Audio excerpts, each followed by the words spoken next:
criticou, né, a visita do Gabriel Galípolo, que foi indicado pelo presidente Lula para ser um diretor, né, do Banco Central Brasileiro, né?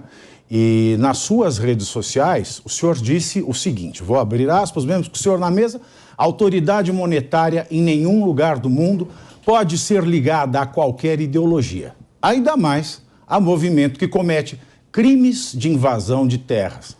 O indicado do PT para o Banco Central emite um sinal assustador de desconfiança e desapego às normas.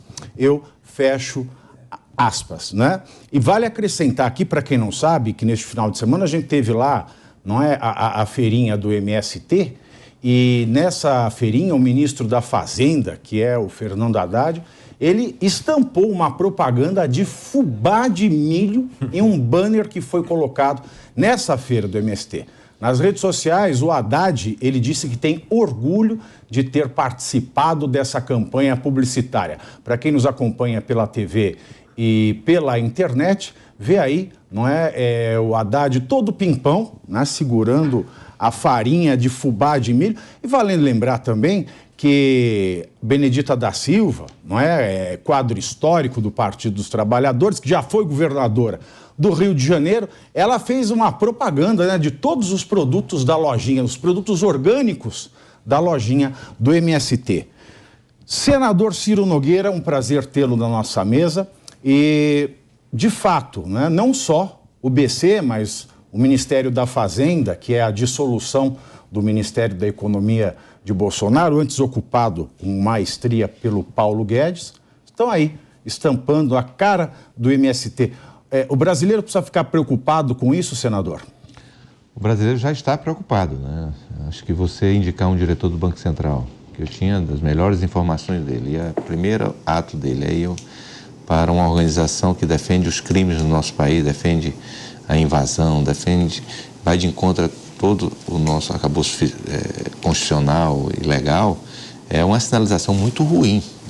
Mas essa não foi só a primeira das grandes sinalizações, né? Você vê o presidente da República levando o líder do MST para a China.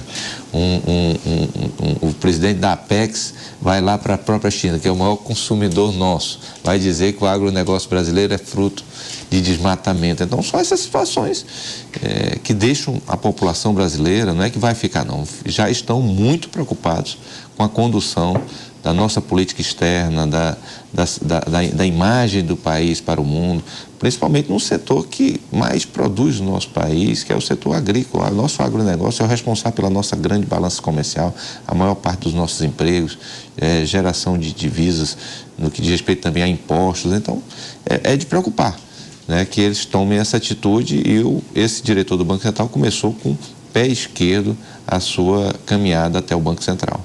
Agora, o senador, de fato, né, é um movimento preocupante. O que a gente está vendo no Brasil, nós vamos ter a CPI do MST, que a Gleisi diz que quer blindar esse movimento a todo custo, né? Ela já se propôs a isso, ela disse de forma pública, gravada, para quem quisesse ouvir, e ainda repete, né? Nós temos um governo preocupado em dizer o que pode e o que não pode ser dito nas redes sociais.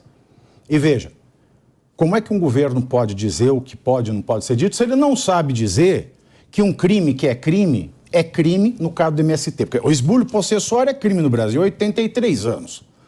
Se ele tem dificuldade em dizer isso, que se dirá em dizer o que é verdadeiro ou falso.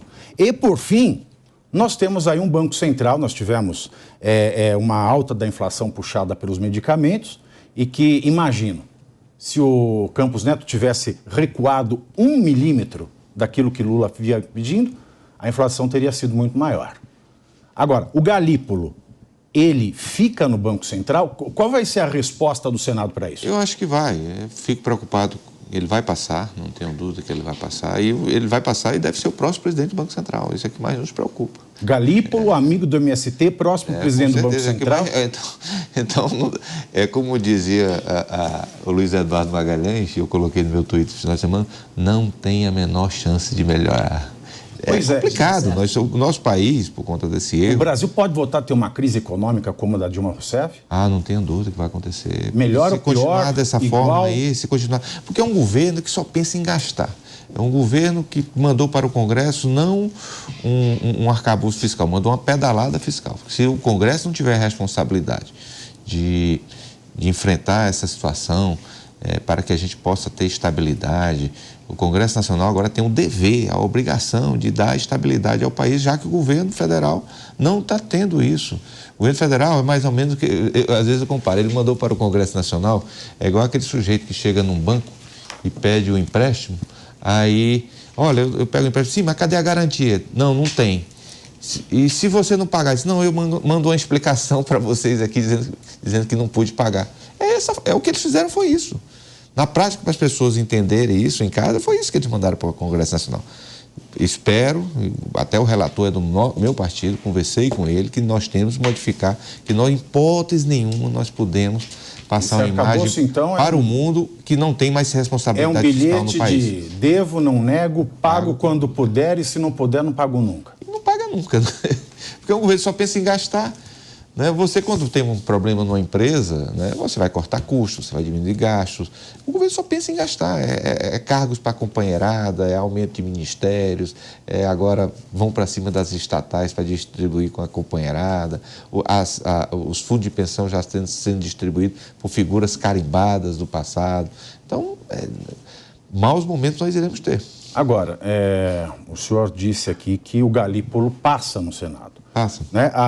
E também a gente vai ter uma outra indicação aí, que está iminente, que é do Cristiano Zanin para o STF. A gente teve 32 votos para o Marinho para a presidência do Senado. Então a gente sabe que a gente tem uma oposição mínima de 32 senadores. E 42 senadores, 10 a mais, foram os que pediram, foram visitar o Anderson Torres na prisão.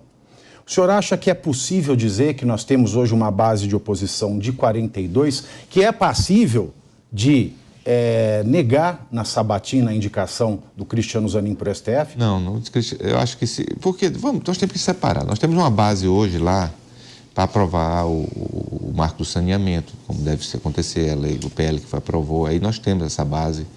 Mas o direito de indicar um ministro supremo é do presidente da República. Se ele cumpre os preceitos, se ele cumprir isso, você não tem por que rejeitar. Eu mesmo não tenho como votar se ele cumprir isso. Eu não quero entrar aqui se é o Zanin ou o Pedro ou o João. Mas não é porque você é contra um governo que você vai votar contra o indicado do governo se ele cumpre todas as exigências que o cargo obriga. Então, são coisas diferentes. O Galípolo não é porque ele saiu aí que ele vai ter que ser negado, tá certo? Ele tem que ser censurado. Eu acho que é uma forma errada que ele começou. Eu acho que eu até coloquei isso no meu Twitter. Nós não podemos ter pessoas do Banco Central que sejam cabos eleitorais. Na prática é isso. Né? O Roberto Campos, que todo mundo ataca agora nesse atual governo, meu Deus, subiu os juros, foi no nosso governo e prejudicou a gente na eleição. Porque subiu a taxa de juros, isso prejudica a nossa eleição. Mas nós saímos atacando a atitude, não, porque ele estava correto. E hoje o Brasil, nós deixamos aí como o sexto menor inflação do G20, foi por conta disso no ano passado. Então nós temos que saber separar essas situações, não só fazer oposição por fazer oposição. Nós temos que ter discurso e ter também argumentos para poder fazê-lo como nós estamos fazendo. Quer fazer uma pergunta, eu gostaria de fazer uma pergunta para o senador. Agora, essa questão da nomeação do Zanin não pode ser interpretado também como um problema, como uma maneira de infringir alguns princípios básicos da administração pública, porque o Zanin é um advogado criminal do Lula, é padrinho de casamento e está ali sendo indicado para o STF. Não tem uma margem para argumentar que essa nomeação não é razoável, uma vez que ela é completamente pessoal, ela é completamente ligada, né, pessoalmente, né, à família, ao âmbito privado do presidente? Olha, como eu te falo, eu não gosto de discutir sobre a hipótese de uma pessoa que ainda está para ser indicada ou não. Né? Mas eu não vejo como, por isso que você está falando, o presidente da República não vai indicar o inimigo. Né? Então, são pessoas próximas. E todos os presidentes indicaram pessoas próximas, certo? Você pode condenar, às vezes, o advogado dele e tal, mas o que é fato, gente? Se a pessoa tem reputação ilibada, se ele cumpre... Padrinho de casamento. Mas isso não é empecilho para a pessoa ser indicada, infelizmente. E como eu poderia lhe dizer isso... por exemplo, até as pessoas que estão fazem parte do eleitorado bolsonarista do país ficam até decepcionadas de eu dizer isso, mas não tem como você evitar uma indicação. Porque a indicação não tem como evitar.